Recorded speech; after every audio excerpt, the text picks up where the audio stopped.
This is practice A for section 1.1. We were assigned to do problems 1, 3, 11, 12, 23, and 28 through 30.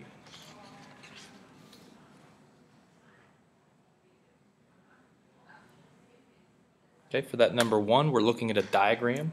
This diagram is of a plane. And this plane has a fancy name. It's this capitalized cursive looking F. That's the name of the entire plane. And there's a line that goes through the plane. Number 1 says give two other names for line AB. Here's A, here's B. There's one line that goes through those 2 points. Name that line another way. Well, it goes through point B and point A. So I'm going to name it line BA. Also, there's this lowercase h. That's the name of the entire line.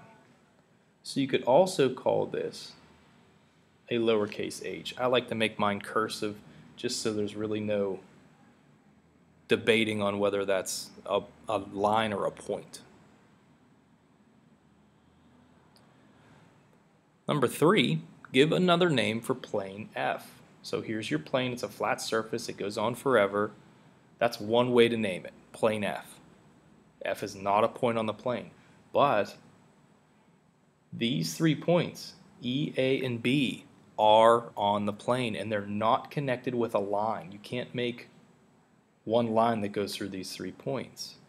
So an acceptable name for this plane would be plane E, A, B, because there's only one plane in the world that goes through those 3 points, and it's this one. Okay, now if you rearrange the order of these letters, that wouldn't make your answer wrong. It would just make it different. So you can call this plane A, B, E as well. Again, it's the same 3 points. They're not connected with a line. There's only one plane that touches those 3 points. Okay, we'll move on to number 11. This does not use the diagram, but if you want to refer back to it, it's not a bad idea. They're asking for 3 lines that intersect at a point. Here's 2 lines that intersect at a point. Just make your third line go through that point as well.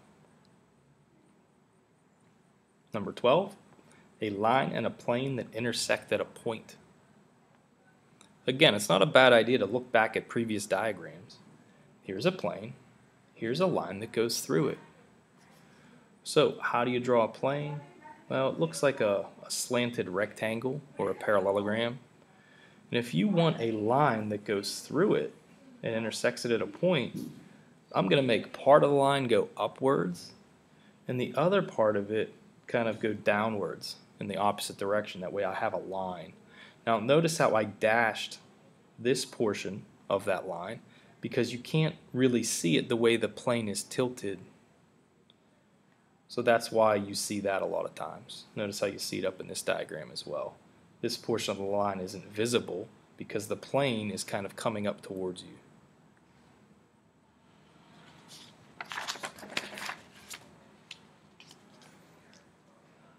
Okay, take a look at number 23. We have a diagram. Name 2 lines that intersect at point Z. Well, here they are. Just name them. Let's name this line. We have a postulate that says 2 points are connected with a line, so you would name a line with 2 points. I picked V and W, and I put the shorthand notation for a line over top of it. Now, if I wanted to rename this line a different way and use Z somewhere with one of these 2 letters, I could. The line that it crosses is this one. I'll call that line XY. Again, I'm using shorthand notation. There's another name for this line. I could have put a Z in either of these spots.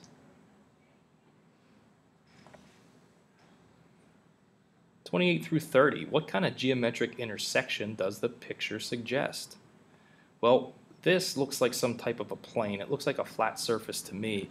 And on the plane, it looks like we have some things that are crossing. So it looks to me like we have lines or parts of lines crossing. We'll talk about parts of lines later. Number 29, these are flat surfaces, and they're different flat surfaces. These flat surfaces touch right here. So like if you would take like a folder, for instance, and stand it up, you have two different planes. They touch each other. So I'll just put the planes intersect.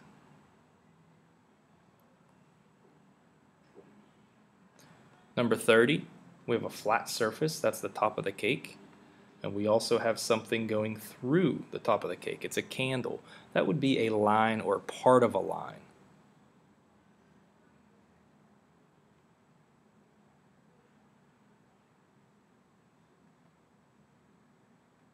So I'll put a line intersecting a plane.